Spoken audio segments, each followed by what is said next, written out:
Bonjour à toutes et à tous et bienvenue dans Invitation au voyage. Aujourd'hui encore, on ouvre pour vous 4 fenêtres sur le monde. Rea Galanaki a pris part au soulèvement étudiant avec des camarades, des amis et avec son compagnon. Ils ont été emprisonnés, torturés et ont donc vécu tout ça aux premières loges. Je veux dire que Galanaki n'est pas une écrivaine comme les autres. En Grèce, à Athènes, nous allons nous laisser guider par les mots percutants de Rea Galanaki, cette écrivaine qui s'est révoltée contre toutes les dictatures, celle des colonels comme celle de l'argent.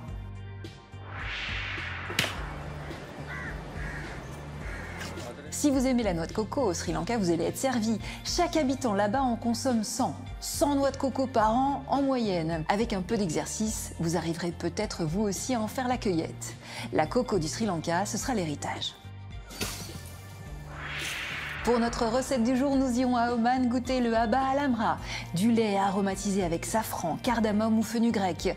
Un petit plaisir de fin de repas qui réjouit les grands comme les petits. Cette boisson a beaucoup de goût et elle donne de la chaleur au corps. Ça fait du bien au ventre. C'est très bon. Enfin, en Suisse, du côté du lac Léman, nous reviendrons sur une invention qui a changé le monde. Sans elle, pas de radio, ni de téléphone portable. Mais avant de parcourir le monde, c'est la devinette du jour. Quel cadeau le père de Flaubert lui a-t-il fait pour son bac? Ce bac, il l'a présenté en candidat libre à l'âge de 19 ans. Il s'était fait en effet renvoyer de son lycée pour indiscipline. On peut donc imaginer le soulagement du papa. L'été 1840, son père, un chirurgien reconnu de Rouen, le récompense avec un cadeau qui va aiguiser le désir d'écrire du jeune homme. Je vous demande lequel? Avant de vous dévoiler la réponse, on file à Athènes avec Rea Galanaki, cette femme qui a eu une soif d'indépendance et de liberté dès le plus jeune âge. Cette soif, elle l'a assouvie grâce à l'écriture, c'est l'inspiration.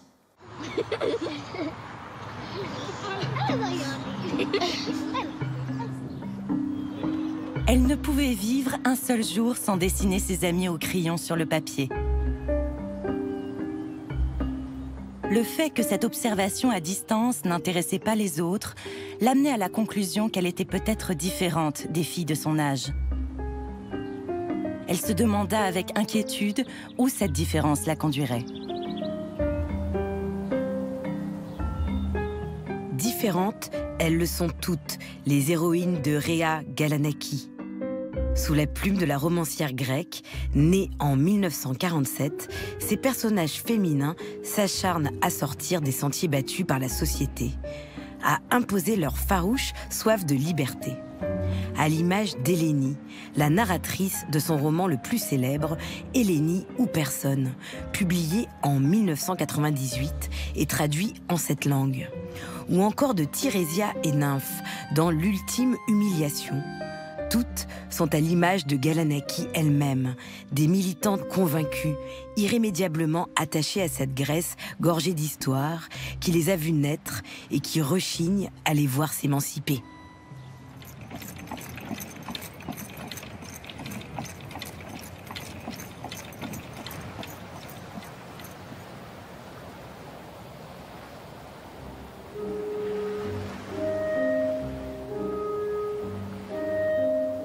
La jeune fille se pencha au-dessus du muret de la terrasse qui donnait sur la mer, en contrebas.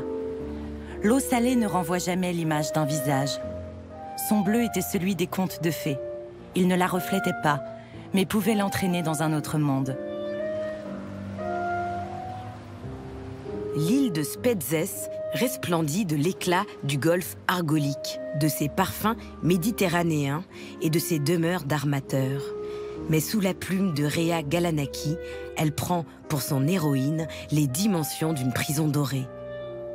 Hélénie Boukoura Altamura, une jeune artiste en rébellion qui a réellement vécu ici au XIXe siècle et dont la maison, posée sur la plage, semble encore murmurer la mémoire.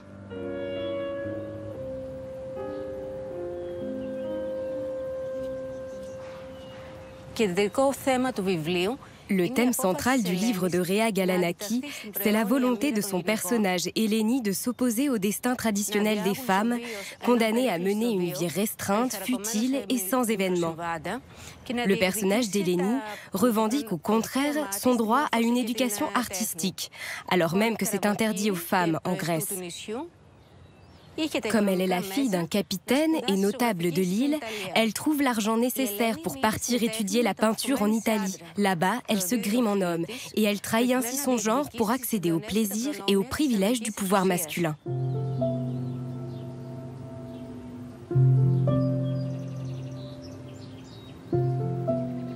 Dans une Grèce ayant tout juste conquis, elle aussi, son indépendance en 1830, Hélénie parvient à réaliser son rêve en devenant la première femme peintre du pays. Mais cet affranchissement, l'héroïne de Galanaki le paie au prix fort. Contrainte de revenir à Spetses après ses années italiennes, elle se retrouve privée de l'amour des siens et de la considération des autres. Hélénie termine sa vie recluse, vaincue, telle une héroïne de la tragédie antique. Mes parents ne furent pas étonnés par ma décision de m'enfermer pour le reste de mes jours dans ma maison de bord de mer. Même si une fois de plus, je parus adopter une attitude radicale par rapport à l'expression de la douleur.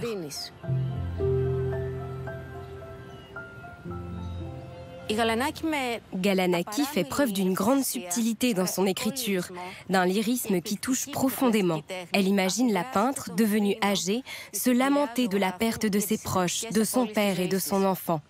Elle l'imagine contempler la mer depuis la terrasse de sa maison de Spetses, attendant le passage de son père en bateau qui viendrait la chercher pour naviguer ensemble vers le royaume des ombres. Le trois-mâts cheval de mer l'attendait. On entendait le vacarme du cordage qu'on dénouait, de l'ancre qu'on remontait, des 16 canons qu'on installait pour la bataille, des voiles qu'on déployait, du drapeau qu'une fois de plus on dépliait, avec sa devise « La liberté ou la mort ». Réa Galanaki a été bercée, durant son enfance, par les histoires racontées par ses grands-mères et par la mythologie grecque. Là-bas, le passé coexiste avec le présent et a fait naître chez la romancière un goût pour l'histoire de son pays et ses ombres portées. Dans le centre d'Athènes, le quartier d'Exaria offre une scène à ciel ouvert à l'histoire contemporaine de la Grèce, dont Réa Galanaki aime tant nourrir ses récits. Les femmes y jouent un rôle de premier plan, à l'école des beaux-arts, au sein de Polytechnique notamment, où elles ont pour la première fois été admises au cours de peinture en 1903, près d'un siècle après Hélénie, la peintre rebelle. Il y a toujours une continuité, il me semble, dans les livres de Réa Galanaki, parce qu'elle raconte des fragments de vie, de personnages qui entretiennent un lien d'un livre à l'autre. C'est ici aussi, en effet, que se déroule en partie son roman L'ultime humiliation, paru en 2015. Je pense que L'ultime humiliation est l'un de ses récits les plus personnels, parce qu'elle ose y décrire sa génération, la génération de l'école polytechnique. Ici, en 1973, dans l'enceinte même de l'université, se déroule un événement capital de l'histoire récente de la Grèce. La junte des colonels au pouvoir depuis 1967 déploie des tanks et déloge dans le sang les jeunes qui défient le régime. Réa Galanaki, alors étudiante, s'engage corps et âme dans le mouvement anti-autoritaire. Dans L'ultime humiliation, elle relate cet épisode à travers l'expérience de deux protagonistes femmes, Nymphe et Tirésia, dont l'aventure fait écho au vécu personnel de la romancière. Réa Galanaki a pris part au soulèvement étudiant, avec des camarades, des amis et avec son compagnon.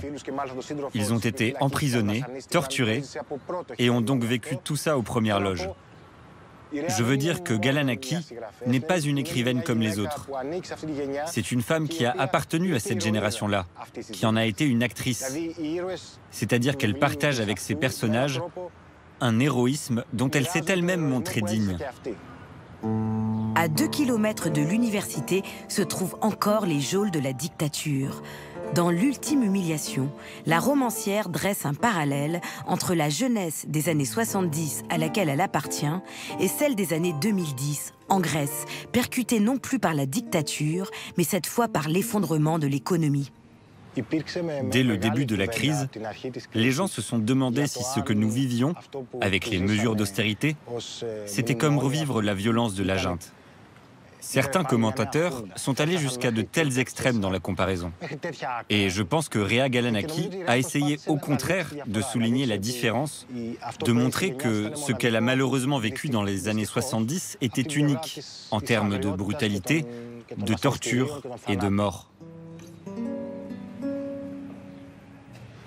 Il n'y a pas de comparaison possible. Bien sûr, chaque génération porte le poids de son époque. Et c'est le cas pour les jeunes de 20 à 30 ans aujourd'hui. Avec son roman L'ultime humiliation, elle fait dialoguer ces deux générations.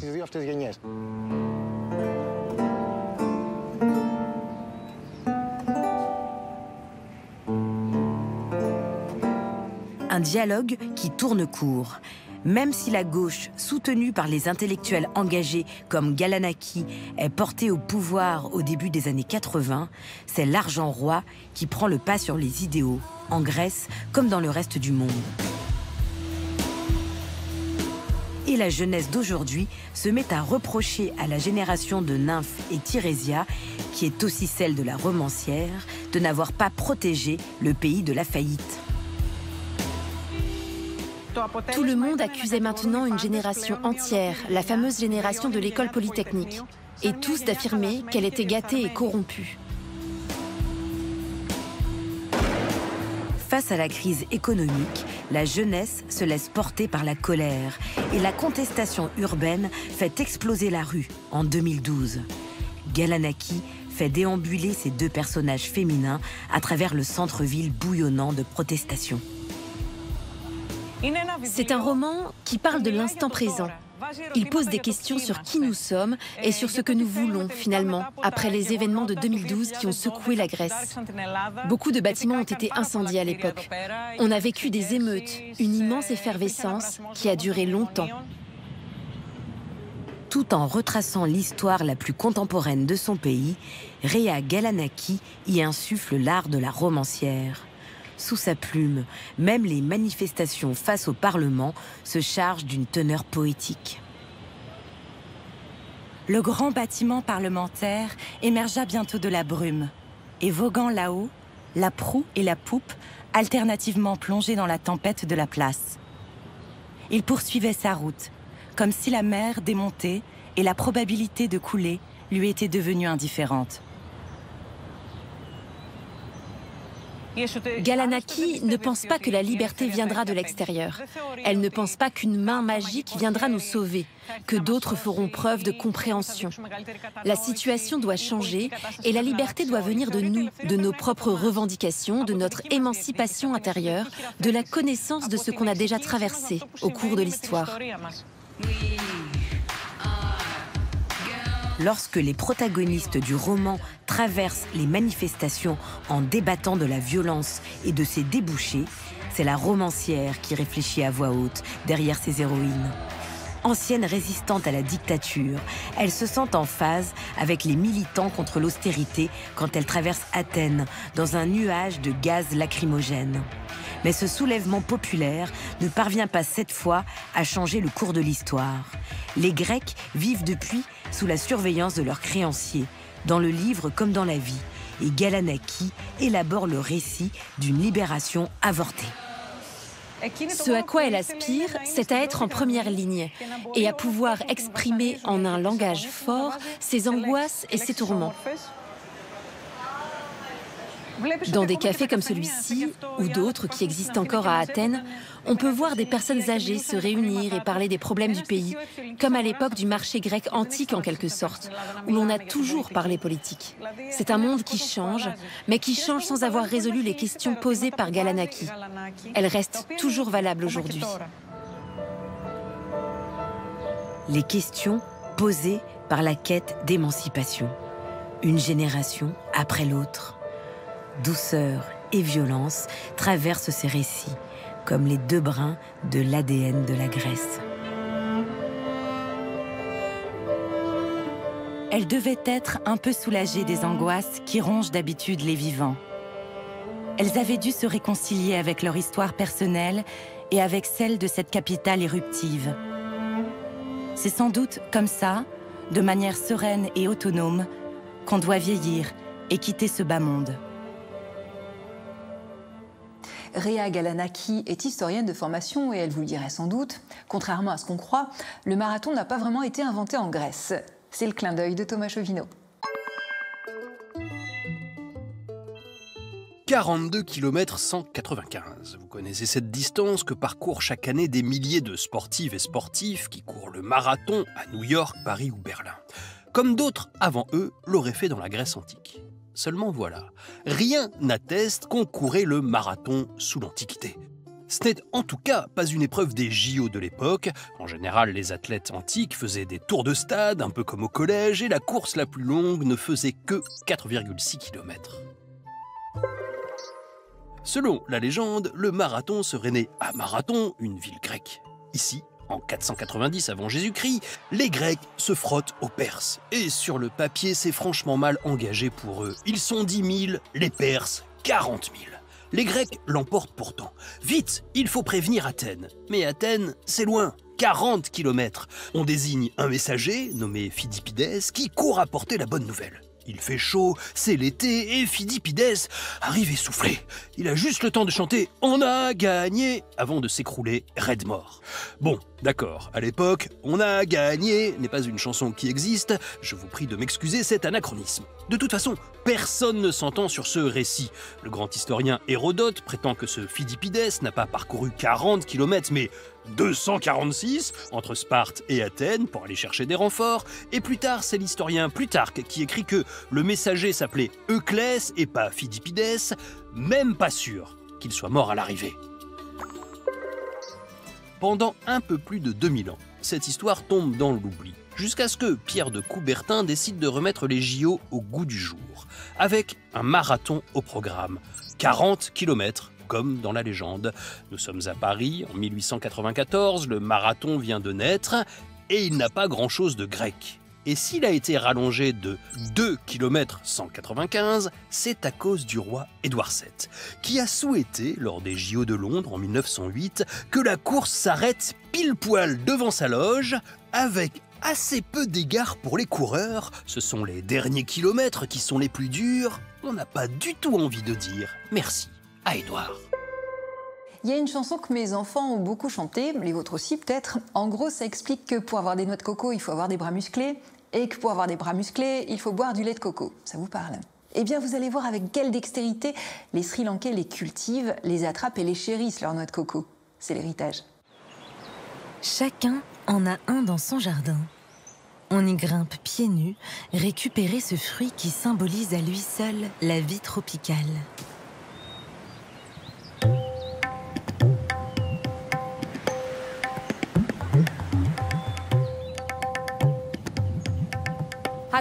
Pour faire vivre une famille de 4 personnes toute l'année, on a seulement besoin de 3 cocotiers. Culture vivrière par excellence, il en existe plus de 10 variétés au Sri Lanka.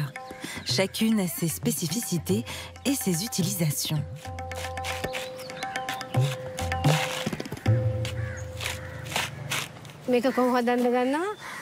Ça, c'est la cosse de la noix de coco. Et ça, c'est la graine.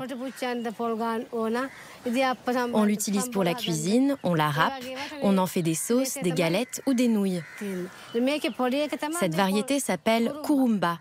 Quand elle est encore jeune, on boit son eau. On peut aussi retirer cette partie et en extraire des fibres naturelles. On fait des cordes avec.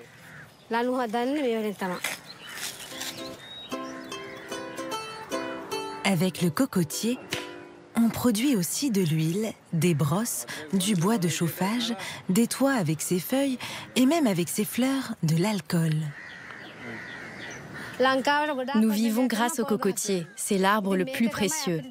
La noix de coco est une bénédiction.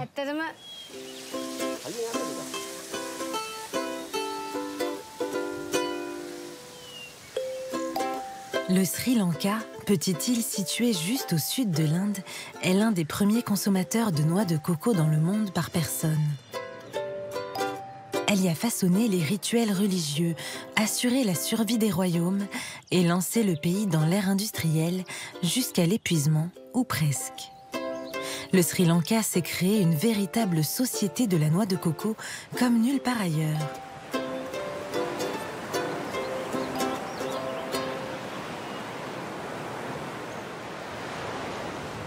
Impossible de dater l'apparition du cocotier.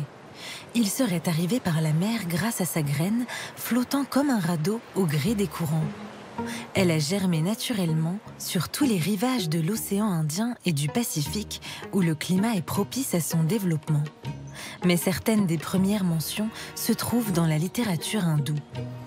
À Negombo, ville côtière de l'ouest du Sri Lanka, vit l'une des grandes communautés tamoules du pays. Dans leur quartier s'élèvent des tours colorées spectaculaires. Incrustées de statues des dieux des pieds à la tête et de 1000 dorures, elles sont l'entrée des temples hindous auprès desquels s'installe toujours un vendeur de noix de coco. C'est bon, je vais prendre celle-là. Tu peux la purifier? Le curcuma, aux propriétés antiseptiques, nettoie le fruit en prévision des rituels à venir. L'origine de la tradition se perd dans l'histoire. Le récit mythologique du Ramayana, texte fondamental de l'hindouisme, évoque déjà la présence des noix de coco au Sri Lanka dans l'Antiquité.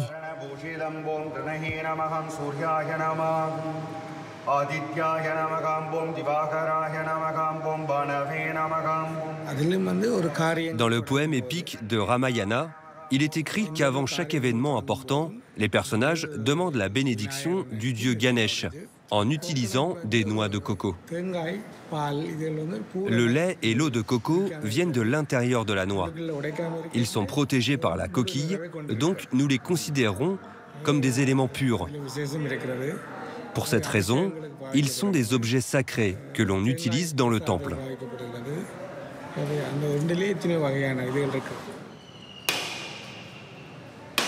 Dans l'hindouisme, deuxième religion du pays derrière le bouddhisme, la noix de coco représente la forme la plus pure de l'offrande aux dieux.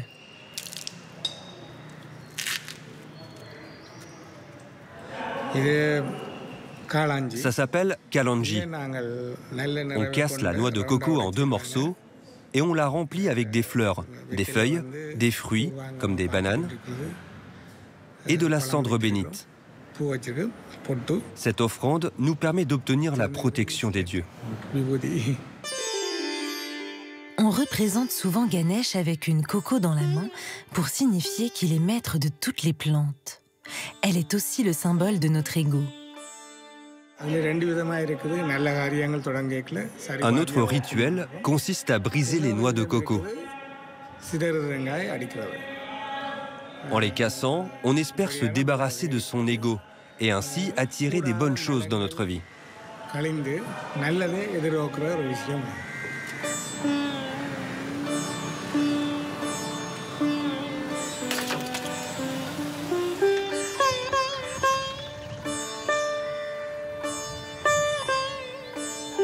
Le cocotier est encore à l'Antiquité un arbre sauvage.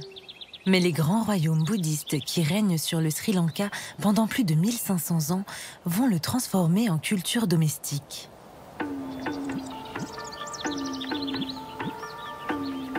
Encerclée par une mer de cocotiers, l'ancienne ville de Dambadenia fut l'une des capitales royales. On y trouve un monastère toujours en activité, créé ici il y a 800 ans. Avant Dambadenia, les villes royales se situaient plus au nord de l'île et dans les terres. Le déplacement de la capitale vers la côte les oblige à s'adapter.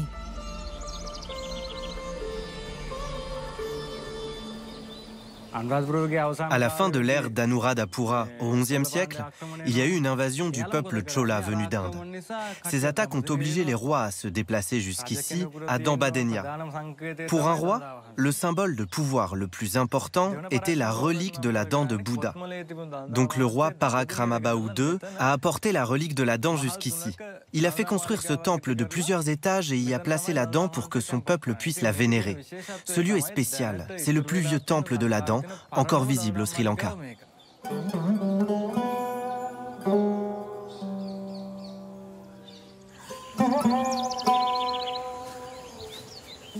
Derrière le temple, dissimulé sous les arbres, un escalier permet d'accéder à un rocher de plusieurs dizaines de mètres de haut.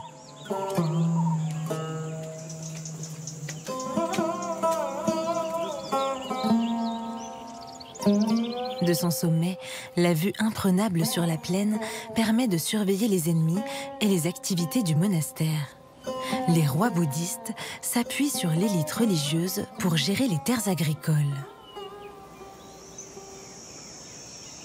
Ce qui reste ici sont les ruines du patio principal. Mais il faut imaginer qu'il y avait des bâtiments partout. On peut encore voir les traces des piliers dans le sol et les escaliers sculptés dans la roche. C'était le palais des rois pendant 120 ans.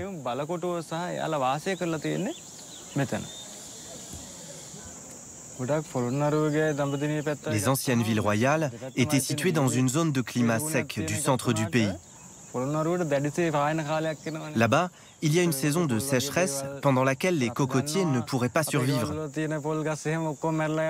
Ici, la météo humide est parfaite. Aussi, il n'y a pas d'animaux comme les éléphants. Les éléphants dévastent les cultures de cocotiers.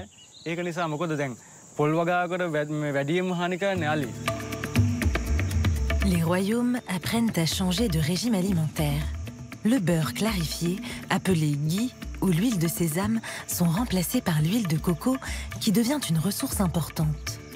Un patronage royal accorde aux puissants monastères d'immenses terres fertiles dédiées à la culture du cocotier.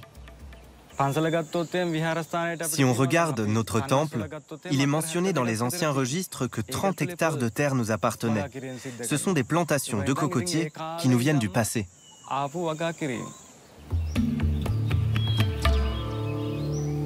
Cette région aux conditions hydrographiques et géologiques optimales s'appelle aujourd'hui le triangle de la noix de coco. Sur des kilomètres carrés, les cocotiers sont alignés. Les plantations se succèdent. Ce paysage est le résultat du développement industriel agricole sous l'ère coloniale britannique. Oratapola Estate est l'une de ces vieilles exploitations d'époque. Toujours en activité, son ancienne demeure coloniale accueille les voyageurs de passage. On y cuisine à base de noix de coco, évidemment. Tout s'y prépare de manière traditionnelle. L'Oratapola Estate a été créé par un riche anglais. Mon arrière-grand-père lui a racheté en 1922. Mon grand-père en a hérité et il l'a passé à mon père. Pour les Britanniques, Ceylan, comme s'appelle alors le Sri Lanka, est un jardin d'expérimentation botanique. Le thé d'abord y est implanté, l'EVA ensuite, puis il s'intéresse à la noix de coco. Les premières recherches agronomiques datent de la fin des années 30. Ils apprennent à optimiser les plantations. On plante à peu près 70 à 75 arbres par acre de terre. Un cocotier, une fois planté, donne des fruits à partir de la 5e année. Et il vit à peu près 75 ans. Chaque année, il produit environ 100 à 150 noix de coco. Une grappe de noix pousse tous les 45 jours.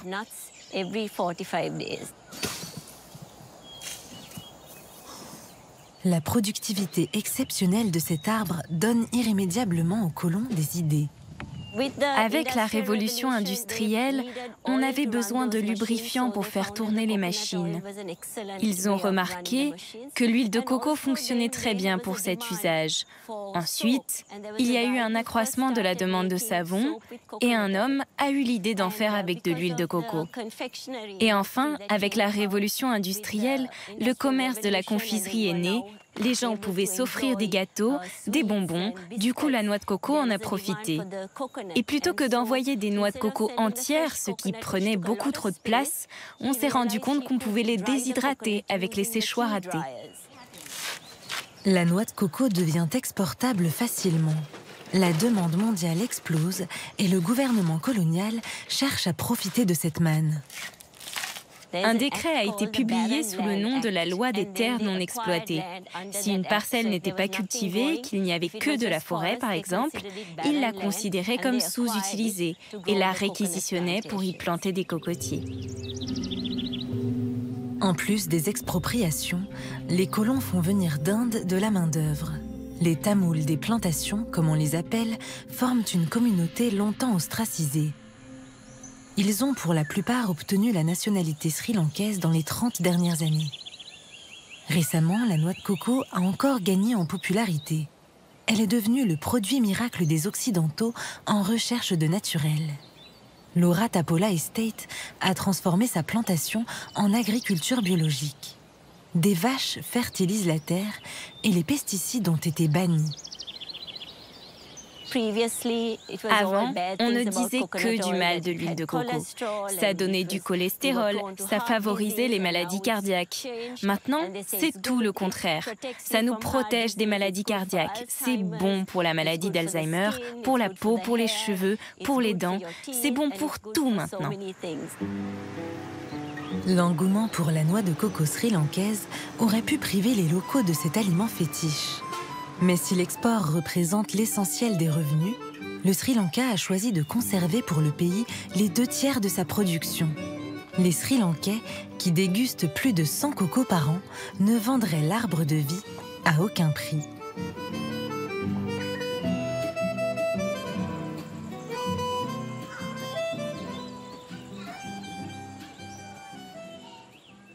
C'est un rendez-vous, je sais que vous appréciez beaucoup. Pour Papille, aujourd'hui, on rejoint Hajer à Oman. Hajer qui va nous faire découvrir la boisson qui fait chavirer tous les Omanais.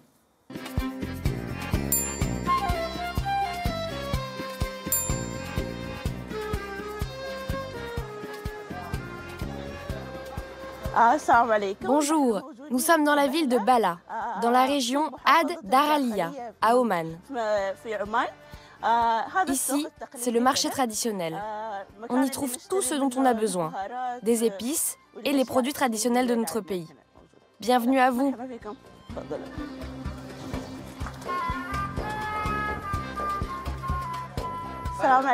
Bonjour mon oncle, comment allez-vous? Bien? Et toi, comment vas-tu? Bien, Dieu merci, que du bien si Dieu le veut. Je voudrais de la cardamome et des graines de fenouil. Ce paquet est à 1 rial et ça à 1 rial et demi. Tu en veux combien? Juste un de chaque. Tu n'as pas de graines de halim? Des graines de halim? Non, seulement des graines de fenouil. Tu peux aller plus loin, il y a un vendeur qui en a. Maintenant, nous allons chercher des graines de halim qui sont essentielles pour notre recette. J'espère qu'ils en ont dans l'autre magasin.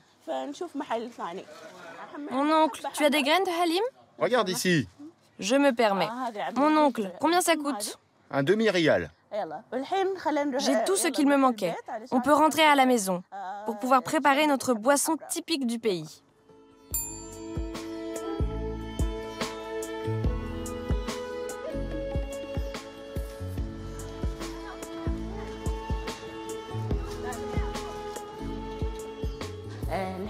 Bienvenue chez moi. J'ai troqué mon abaya pour mes vêtements de maison. Je suis prête pour commencer, si Dieu le veut.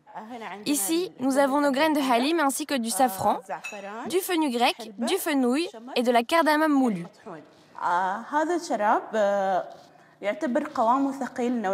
Cette recette est considérée comme une boisson plus que comme une soupe, une sorte de liquide sucré que l'on boit généralement après le repas.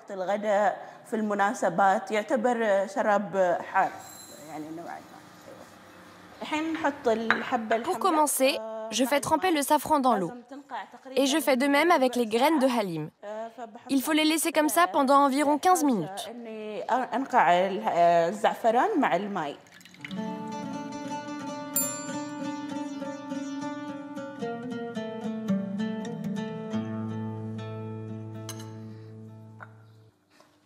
Au contact de l'eau, la graine de halim va devenir gluante. Je verse du lait, je rajoute le halim.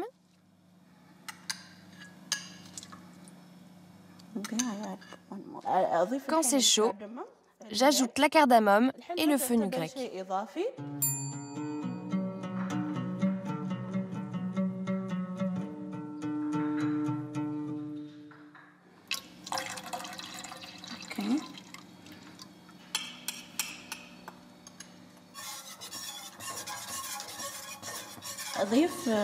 J'ajoute juste une cuillère de sucre. Certains en mettent plus, mais je préfère quand ce n'est pas trop sucré.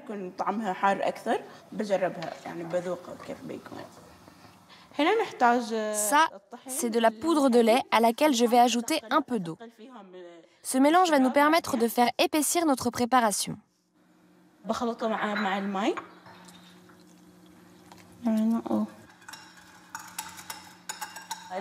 Les femmes consomment le haba al-amra, généralement après un accouchement, pour reprendre des forces. Mais on le sert aussi lors d'événements particuliers. C'est le moment de mettre notre poudre de lait. Je termine par quelques graines de fenouil. Selon les régions, les gens parfument avec d'autres épices. Maintenant, c'est bon. Regardez, la texture a changé. C'était liquide et là, c'est plus épais, comme une crème. Ça y est, ça a assez bouilli. Je peux éteindre le feu.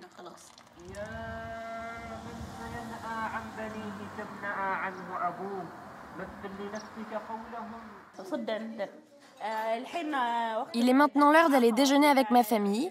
Et après le déjeuner, si Dieu le veut, nous boirons là-bas à l'Amra. Nous avons pour tradition de manger séparément. Ici, c'est pour les femmes, et dans l'autre pièce, c'est pour les hommes. Le repas est fini, c'est maintenant l'heure de boire tous ensemble. Allons-y. Cette boisson se déguste plutôt tiède.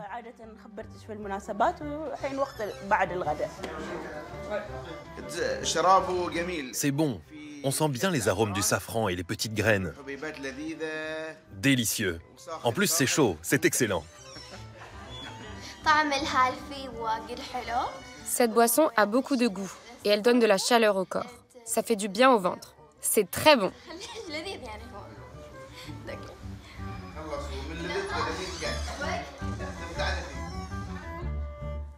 Allez, je vous emmène en Suisse maintenant, dans une vallée où il y a de sacrées bonnes ondes. C'est l'incontournable.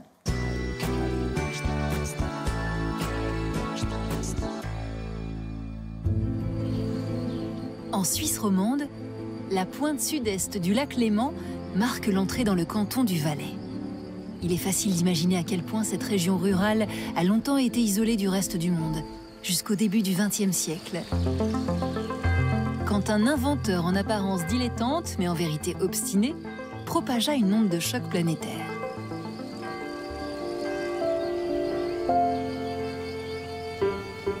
À l'époque, rien de plus chic pour fuir l'industrialisation des grandes villes que de trouver refuge dans la blancheur alpine. Les montagnes de Salvan attirent notamment un jeune Italien nommé Guglielmo Marconi. L'historien Yves Fournier nous retrace son parcours. Marconi naît dans une famille italienne, près de Bologne, à Pontecchio. C'est une famille relativement aisée. Sa maman est la propriétaire des whisky Jameson en Irlande, ce qui lui vaut d'emblée une double culture, puisqu'il parle anglais et il vit en Italie. Mais à part les sciences, la physique surtout, rien n'intéresse cet enfant atypique. Ses résultats scolaires sont médiocres et ses parents s'inquiètent pour son avenir. Néanmoins, à l'adolescence, il se passionne pour des théories scientifiques dans l'air du temps, c'est le cas de le dire. Car en 1886, en Allemagne, Heinrich Hertz prouve l'existence des ondes et leur faculté à transporter un signal dans l'air sur une distance de 3 mètres. Mais concrètement, que faire de cette avancée scientifique ? La famille Marconi va assez régulièrement à la mer, hein, et l'idée de pouvoir communiquer avec le bateau de la famille, avec les bateaux qu'il voit régulièrement sur l'eau, naît aussi dans sa petite tête de jeune homme. En 1837, l'invention par Samuel Morse du télégraphe électrique fait basculer le monde dans l'ère moderne. On peut désormais s'échanger des informations sur de longues distances, même entre 2 continents, grâce à des câbles sous-marins. Une question anime alors la communauté scientifique. Est-il possible de combiner les découvertes de Morse et de Hertz? Recalé de toutes les universités, le cancre Marconi commence à bidouiller dans son coin. La communication sans fil est quelque chose d'absolument révolutionnaire. La première des choses, c'est qu'il fallait oser y penser, croire qu'un jour ce soit possible, et dans un deuxième temps, la réaliser, ce qui n'est pas une mince affaire. En 1895, Marconi sent qu'il touche au but. L'été de cette année, le voilà qui débarque à Salvan, probablement pour soulager une affection respiratoire. Mais il n'oublie pas d'emporter avec lui son attirail expérimental. Lorsqu'il arrive à Salvan, il se rend bien compte qu'il ne peut tout faire tout seul, puisqu'il y a l'idée d'une émission et l'idée d'une réception. Et à proximité joue un petit jeune qui évidemment est intrigué par ces appareils. Il s'approche un peu de ce jeune Italien, et puis finalement, Marconi ayant besoin d'un assistant, il lui propose de l'accompagner pour ses expériences. Maurice Gebalma, un jeune d'une dizaine d'années, qui va, malgré lui, vivre là une expérience assez extraordinaire. Un aspirant scientifique monomaniaque de 21 ans et son assistant haut comme 3 pommes, voilà un duo cocasse. Pour mener leurs expériences dans le village, ils prennent place sur la Pierre Bergère, un bloc erratique charrié ici par un glacier voisin qui leur sert de promontoire naturel. Alors, nous sommes ici donc en face d'une reconstitution d'un émetteur ici qui lance donc une onde dans l'éther et de l'autre côté un élément récepteur qui perçoit cette onde et qui permet de faire sonner une petite sonnerie. Et c'est bien avec ça que Marconi a réalisé ses essais ici en 1895 à Salvan. Marconi envoie un signal dans l'air. Maurice Gebalma le réceptionne. Comme par magie, le système fonctionne. D'abord à quelques mètres de distance, puis de plus en plus loin. Donc le petit Gebalma va s'éloigner progressivement à 100, 200 mètres, 300 mètres, puis de l'autre côté de la vallée et enfin sur le haut de la vallée, du côté des Marécottes, à près de 1500 mètres. Et à chaque fois que ça sonne, le petit doit actionner son petit drapeau rouge. Miracle, même à plus d'1 kilomètre de distance, l'étrange engin de Marconi fonctionne. Et c'est quelque chose d'assez exceptionnel parce qu'à l'époque, on est persuadé que le point de réception doit être visible du point d'émission pour que le signal passe. Or là, par l'expérience, Marconi vient de prouver le contraire. Il est désormais possible donc de transmettre un signal sans que le point de réception soit visible.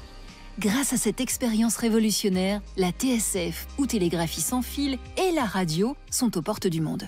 1896, c'est une année déterminante aussi puisqu'il dépose son brevet à Londres et c'est le brevet de l'ATSF par excellence. À partir de là, Marconi va enchaîner brevet sur brevet, il va traverser la Manche avec ses ondes, puis l'Atlantique, et il va déposer des centaines de brevets à travers le monde et surtout constituer une société qui va lui rapporter énormément d'argent. Comme il en rêvait, ces émetteurs et récepteurs radio équipent désormais les navires. Les télégraphistes qui les opèrent sont appelés les marconistes. Embarqués à bord du Titanic en 1912, ils vont permettre, en lançant des signaux SOS, le sauvetage de plus de 700 personnes. 3 ans plus tôt, en 1909, Guglielmo Marconi a été auréolé du prix Nobel de physique. Chose très étonnante, Guglielmo Marconi n'a aucun diplôme, à proprement parler, ce qui est assez extraordinaire quand même, ce qui prouve qu'on peut réussir dans le domaine scientifique sans forcément aller à l'école. De la Pierre Bergère jusqu'au téléphone portable que nous avons dans nos poches, il y a toute une série d'éléments qui ont été réalisés par Marconi et qui aujourd'hui véritablement ont façonné notre monde.